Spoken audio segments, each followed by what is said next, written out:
Olá pessoal, tudo bem? Sou Anderson Victor, professor de Física na Escola Isabel Barbosa Vieira e nesta aula iremos tratar sobre prismas, dispersão da luz e miragem. Acompanhe aí comigo no slide ou também no seu livro didático. Vamos lá? Muito bem. Eu vou trazer, pessoal, aqui alguns elementos que não tem, tá, no livro para vocês entenderem melhor como funciona aí o prisma. Mas antes, vamos definir o que é o prisma, tá? O prisma, ele é um conjunto de três meios homogêneos e transparentes: ar, vidro e ar. Aqui o ar de onde ele vem, o raio de luz, o vidro onde ele sofre a primeira refração e depois o meio onde ele vai sofrer de volta a refração, o ar, tá bom? Ele volta aqui para o meio de incidência, de origem. Muito bem. Esse prisma ele vai ser separado por duas superfícies, tá? Não paralelas, duas superfícies planas, tá? Que não são paralelas, diferente lá da situação das lâminas de faces paralelas, tá? Aqui essas duas superfícies não são paralelas, tá joia? Isso é uma das características do prisma. Muito bem. Um outro ponto, gente, aqui para poder desenhar, para poder esquematizar a ideia, tá? Eu coloquei aqui um raio de luz incidente, tá? Aqui eu tenho a linha da normal, que é sempre perpendicular à superfície, lembrando que esse ângulo da normal é sempre 90 graus, tá? E aqui esse ângulo de incidência no prisma eu vou chamar de I1, tá bom? Quando ele passa para dentro do prisma, o raio de luz ele sofre aqui um desvio, ó, R1, tá bom? Com o ângulo R1, e aqui ele sofre um outro desvio, tá? Aqui que eu vou chamar de I2, tá bom? Que volta quando o raio de luz ele volta para o ar. Aqui a linha normal, ó, perpendicular a esta superfície aqui. Beleza? Então, muito bem. Para a gente poder encontrar a primeira parte da análise desse instrumento óptico, do prisma, tá bom? A gente vai aqui fazer uma pequena análise para poder determinar o desvio que a luz sofre nesse tipo de instrumento, para depois falarmos sobre prismas de reflexão total, como o livro nos aponta, tá bom? Então, primeiro, gente, eu coloquei aqui, ó, esse ângulo X, aqui que vocês podem observar, tá? Como o ângulo complementar, tá bom? Aqui eu tenho, internamente, tem o ângulo R, tá? Mais esse ângulo X aqui para complementar esse ângulo aqui de abertura, tá joia? Bem, se vocês observarem, aqui eu tenho um triângulo, né? Aqui, AXY, não é verdade? Ó? Isso aqui é um triângulo e vocês sabem que a soma dos ângulos internos de um triângulo é 180 graus. Então, A mais X mais Y é 180 graus, tá joia? Bem, e um detalhe muito interessante, ó, já que a normal é perpendicular à superfície, ou seja, se é perpendicular faz 90 graus, então, ó, se eu pegar X mais R1, isso vai ser 90 graus. Conseguem ver aqui, ó? 90 graus aqui, ó. Se essa é perpendicular à superfície, aqui, ó. Então, X mais R1 forma 90 graus. De igual modo, Y mais R2, já que essa é a linha normal aqui, ó. Então, aqui eu tenho 90 graus, né? Então, eu vou ter também aqui 90 graus se eu somar Y mais R2. Assim, gente, o que é que nós podemos deduzir daqui, tá? Nós podemos colocar aqui X é igual a 90 graus menos R, tá bom?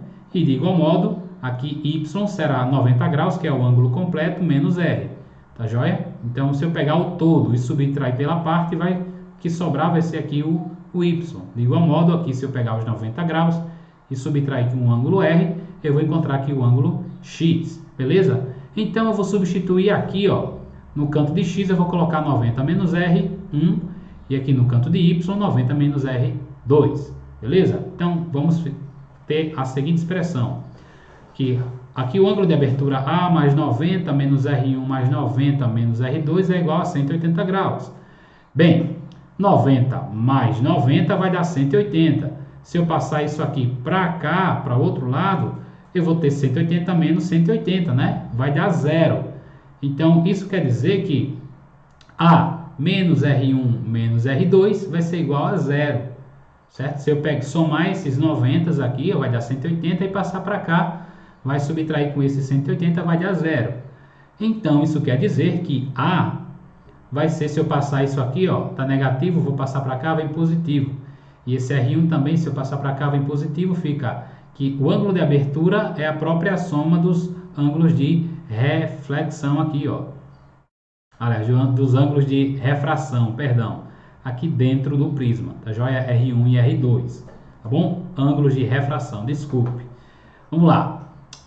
Então, esse aqui é o ângulo de abertura do prisma, tá joia? Que a gente determina fazendo essas considerações. Beleza. Agora, gente, se eu traçar aqui, ó, uma linha tracejada, tá? Como discriminando aqui a trajetória da luz inicialmente, antes de encontrar o prisma, tá? Então, eu vou ter aqui, ó, se esse aqui era a trajetória original do raio de luz, e essa aqui é a trajetória final do raio de luz, então, ó, veja que esse DT aqui, ó, DT, tá? Vai ser o desvio total desse raio de luz, que esse raio de luz sofreu ao passar pelo prisma. Então, ele vai entrar aqui no prisma, vai sofrer um primeiro desvio aqui, D1, e depois ele sofre aqui um segundo desvio, D2, tá? Então, se eu tiver D1 mais D2, eu vou ter o desvio total. Se eu somar os dois ângulos aqui, né, dos dois desvios que a luz sofreu, então, eu vou ter o desvio total sofrido pelo raio de luz, que é esse DT aqui, tá bom? Beleza? Então, ó, aqui para poder resolvermos essa parte, precisamos fazer uma consideração que fizemos lá na aula anterior, quando falamos sobre lâminas de faces paralelas, tá bom? Aqui, ó, esse ângulo I é igual a esse outro ângulo aqui, ó, tá bom? Ou seja, I é igual a D1 mais R1. Por que, professor? São ângulos opostos pelo vértice. Então, vejam aqui, ó, que essa linha aqui é a tracejada do raio de luz vindo do A, e essa aqui é a normal. Então, ó, se esse ângulo aqui é I1, a soma desses dois ângulos também será I1.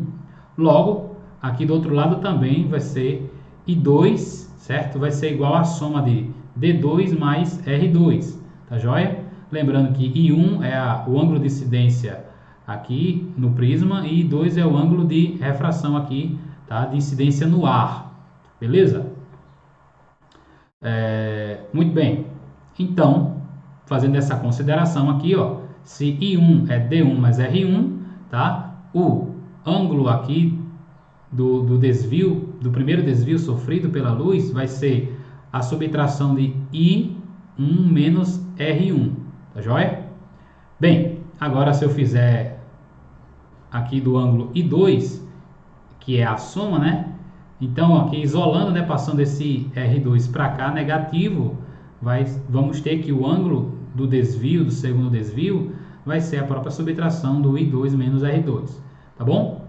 Logo, se, como já falei, o desvio total é a soma dos dois desvios, tá? O ângulo, né, do desvio total vai ser a soma dos dois desvios, então, isso substituir aqui D1 por isso e D2 por isso, nós teremos aqui, ó, que o desvio total será I menos R1, ó, I menos R1, mais, da regra, D2, que é I1 menos R2.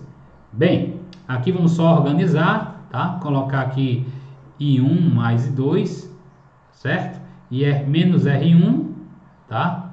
E aqui mais R2, porque quando a gente fizer aqui o jogo de sinais, certo?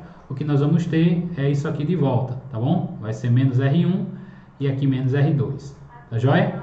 Então, esse aqui é o desvio total. Mas, se vocês observarem bem, ó, o que é R1 mais R2? A gente mostrou aqui no slide anterior, ó, que R1 mais R2 é o próprio ângulo de abertura, tá bom? Então, essa aqui é a fórmula do desvio total da luz em um prisma, joia? Bem, essa aqui é uma outra expressão. E agora a gente, para encerrar o tratamento sobre o desvio da luz em um prisma, tá? Eu vou falar do desvio mínimo, tá? E quando é que eu tenho desvio mínimo? Bem, o desvio mínimo, gente, vai acontecer, tá? Quando esse ângulo de incidência I1 for igual ao ângulo de incidência I2. E quando esse ângulo aqui de refração 2 for igual ao ângulo de refração 1. Então, se esses dois forem iguais, nós teremos um menor desvio, tá, da luz. Então, um menor ângulo, tá, de desvio, desvio mínimo da luz. Então, tá, se nós substituirmos lá, certo? I1 mais I2, aqui nessa expressão aqui, ó, I1 e I2 se forem iguais, então eu vou somar, né? Se eles forem iguais, vai ficar 2I. E aqui, se eles forem iguais, né? R1 e R2, então vai ficar 2R, tá bom? Então, como eu mostro aqui, tá? Aqui o menos da regra, só para mostrar aqui, ó, esse menos aqui, tá bom? Então, esse menos aqui. Só que tem um detalhe. O ângulo de abertura é R1 mais R2. Então, a gente também pode reescrever essa expressão aqui do desvio mínimo, tá? Como sendo essa expressão aqui, tá bom? Pode ser tanto essa expressão quanto essa aqui, o desvio mínimo da luz em um prisma, beleza? Bem,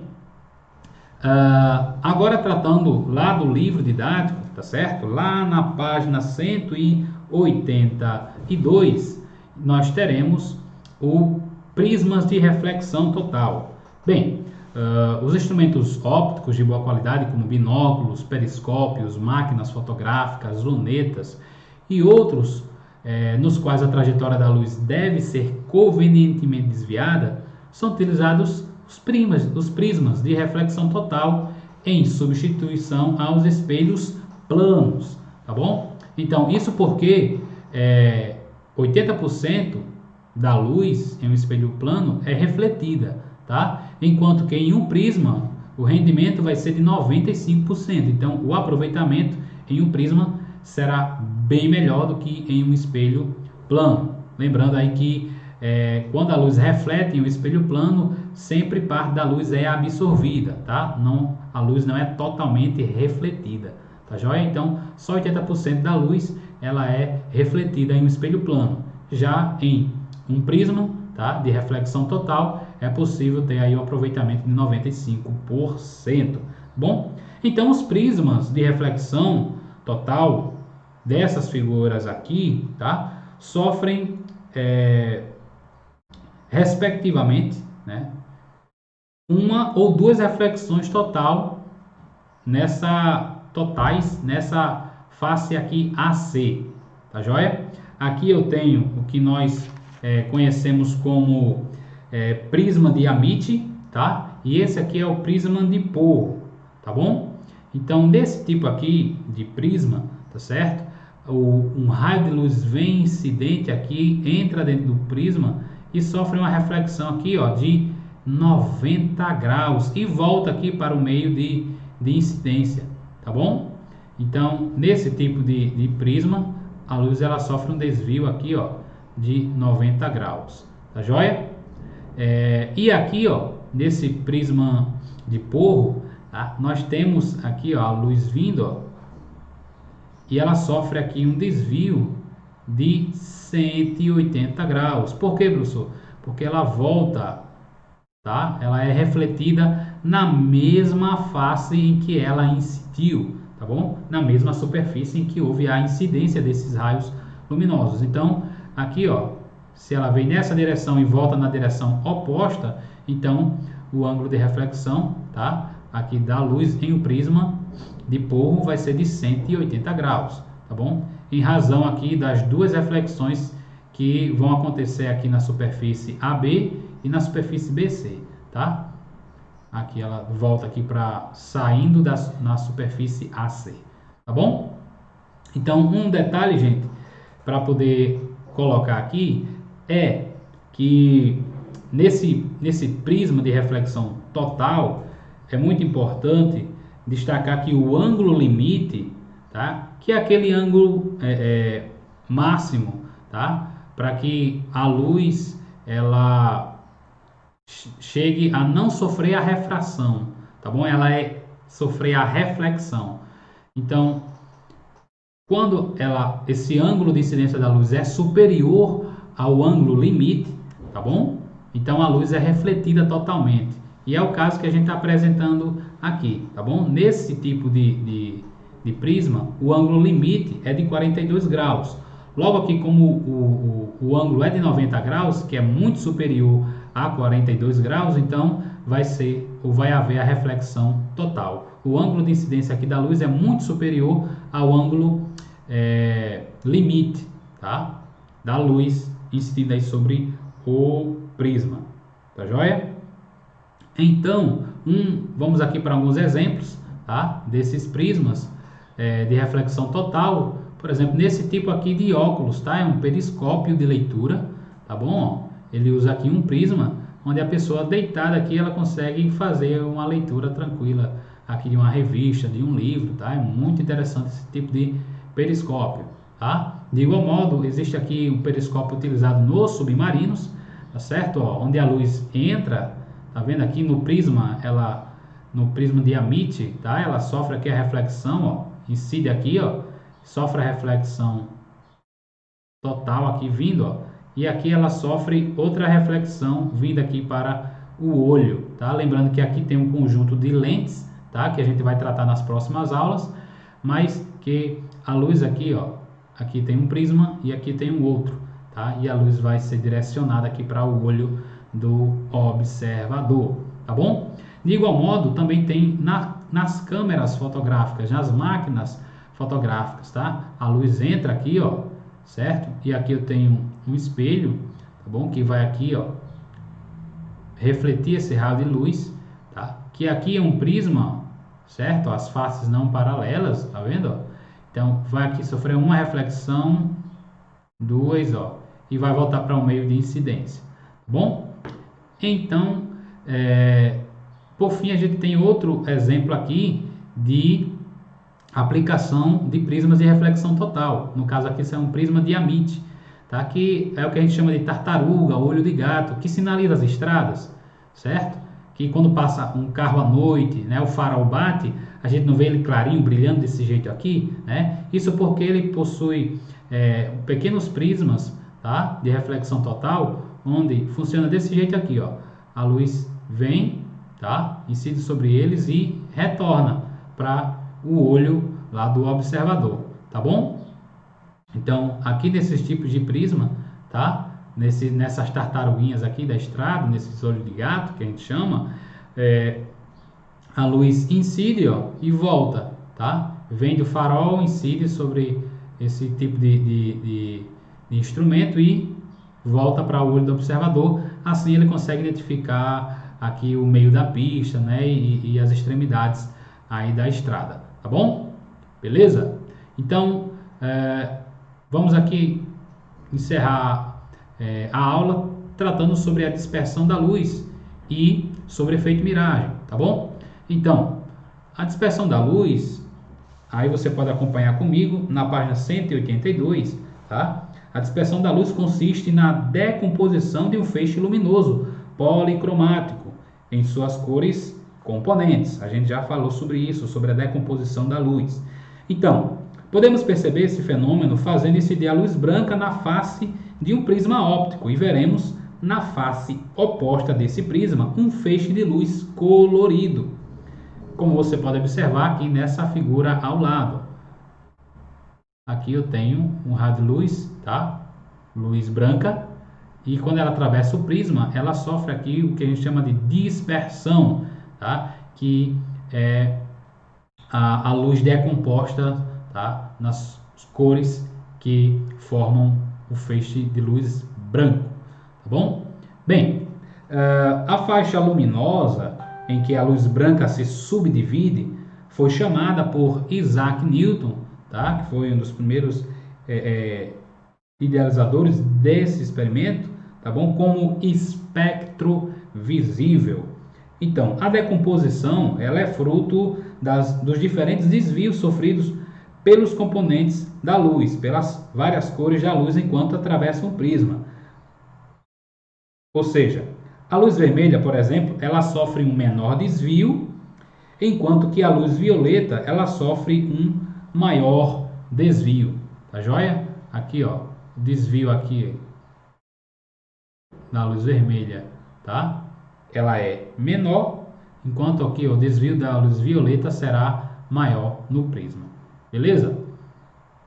Então, diferentes desvios ocorrem das diferentes velocidades de propagação, que cada uma das cores apresenta ao se propagar nos meios de materiais transparentes, tá bom?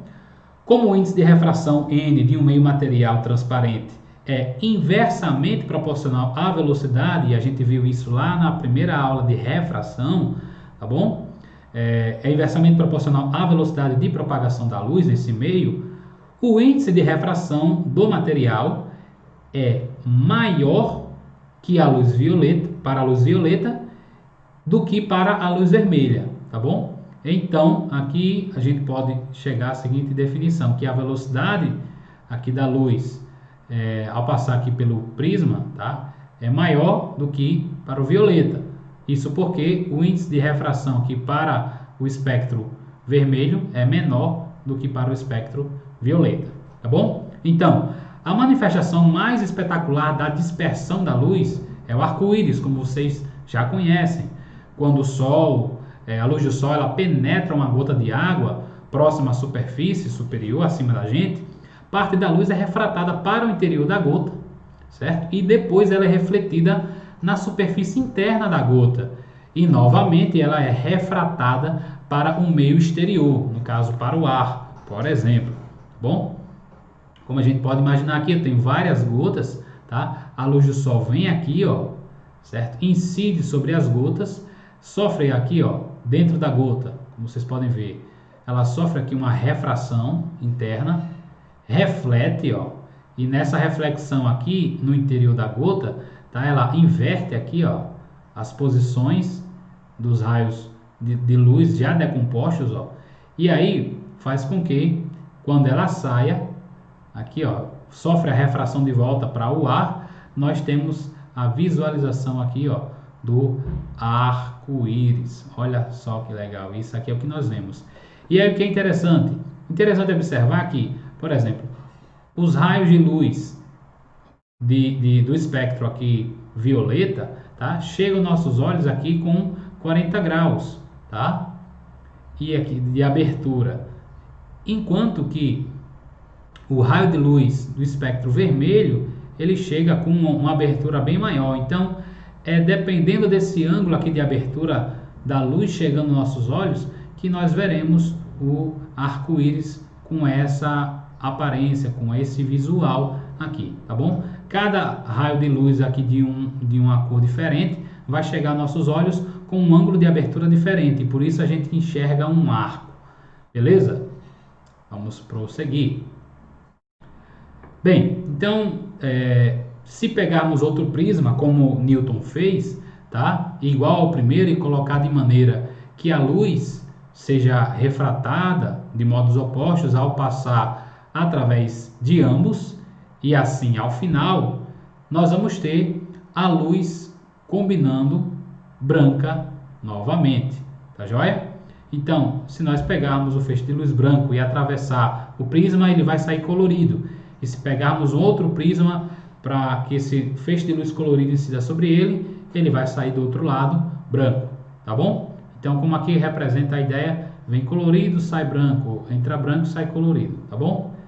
A mesma coisa serve para a situação inversa, tá bom? Então, é possível aqui vocês fazerem, tá, uma experimentação aqui no site do FET, tá bom? Aqui é um simulador, você pode lá usar os prismas para poder brincar desse tipo de desvio sofrido pela luz nesse tipo de instrumento, tá bom? Tem lá vários tipos de prisma e vocês podem brincar com esse fenômeno físico, beleza? Bem, vamos encerrar tratando sobre miragem, tá? Bem, o que é a miragem, tá? A miragem é uma expressão genérica para designar, tá, ilusões ópticas provocadas principalmente por efeitos atmosféricos. Bem, a gente já falou que a densidade do ar ela vai mudando, né, ao longo do afastamento da superfície. Quanto mais próximo à superfície, essa densidade é maior, e quanto mais afastado, menor. Só que tem um outro detalhe, tá? A luz próxima à superfície, perdão, o ar próximo à superfície, ele possui uma temperatura diferente. Então, isso vai provocar o efeito de miragem, tá? Então, aqui voltando para o raciocínio da questão, aqui o raciocínio do texto enunciado, A densidade e o índice de refração de um meio de propagação da luz vão diminuir com o aumento da temperatura. Olha só. Então, em dias quentes, as camadas de ar mais próximas do solo são mais quentes que as camadas superiores, né? Em cima vai ser mais frio e próxima à superfície mais quente. Portanto, os raios de luz provenientes de pontos elevados atravessam as camadas de ar de índice de refração cada vez menores e vão se afastando das normais, tá? Da linha normal que é perpendicular à superfície. Bom, então nesse caso a incidência vai alcançar um ângulo limite e vai haver reflexão total da luz, beleza? E aí o observador, percebendo os raios refratados, ele vai ver um certo ponto P, tá? Simétrico a um ponto P', e a imagem posteriormente vai estar invertida, como a gente pode visualizar aqui, tá bom? Aqui, ó, tem um objeto aqui próximo à superfície, tá? O raio de luz, ó, sofre um desvio, tá? Devido à temperatura aqui na superfície do ar, na superfície do solo, tá bom? E aí ela sofre um desvio vindo aqui em direção ao olho do observador. Só que o observador consegue enxergar que a imagem desse objeto aqui no chão, ó, como a gente pode visualizar aqui, ó, certo? Um exemplo, tá bom?